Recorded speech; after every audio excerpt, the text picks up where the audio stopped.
Hi, I'm Tomoa. Welcome to MUSUBI Kitchen in Japan. Today we're making beloved Japanese classic, Japanese curry rice. It's surprisingly easy, rich in flavor, and best of all, you only need one pot. Also, we'll be making a perfect side dish to go with, Fukujinzuke. It's a sweet, sour Japanese pickle. Let's get started. Here are the ingredients. This recipe makes 4 servings. Today I'm using chicken thigh, but feel free to use beef or any meat you prefer. We'll be using onions, carrots, potatoes, and a mix of spices and seasonings to create a flavorful curry without using store-bought roux. Cut vegetables in bite size.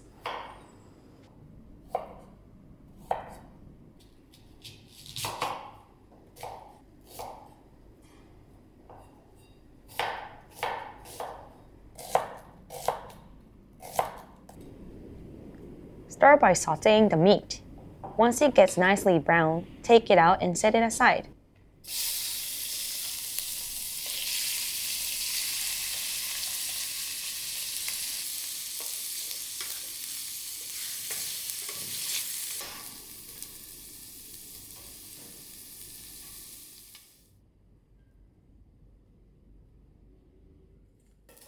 Next, we'll cook the onion low and slow for about 15 minutes to bring out their sweetness. This is the key.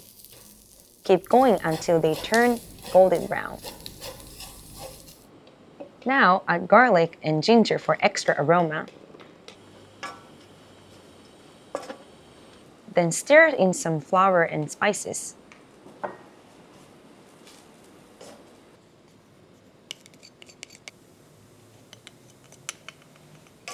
At this point, your kitchen will already smell amazing.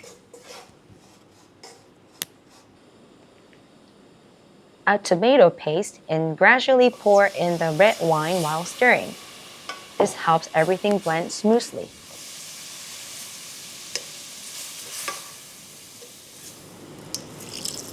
Next, add the water and seasonings. Now it's ready to simmer. Add back the meat and vegetables. Cover the pot and simmer for 30 minutes. Then uncover and then let it cook for another 20 minutes until it thickens nicely.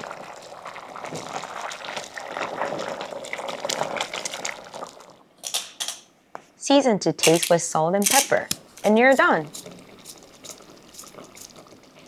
Here's an option. If you want extra richness, add a little butter at the end. Next up, Fukujinzuke. This is a classic Japanese pickle made with vegetables and sweet vinegar, the perfect side dish for Japanese curry.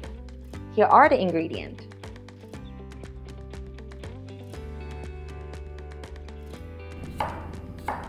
Chop all veggies finely.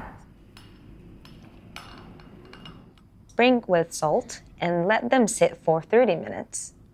Once they've softened, squeeze out the water and place them in a zip-top bag. In a pot, combine sugar, vinegar, soy sauce, and mirin. Bring it to a gentle boil over medium heat. Pour the hot pickling sauce over the veggies and mix well. Once it cools, place it in the fridge and let it marinate half a day to overnight.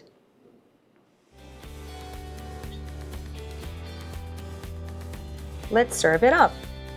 We've got curry rice and homemade Fukujinzuke. It looks amazing. Scoop some warm rice on a plate, then pour over plenty of the rich, simmered curry. Today, I'm using one of our signature serving bowls. When we serving curry, I recommend using a bowl with a dip of depth and plenty of rooms. That way, everything fits nicely and it looks beautiful too. Add a spoonful of Fukujinzuke on the side, and it's ready to enjoy. いただきます。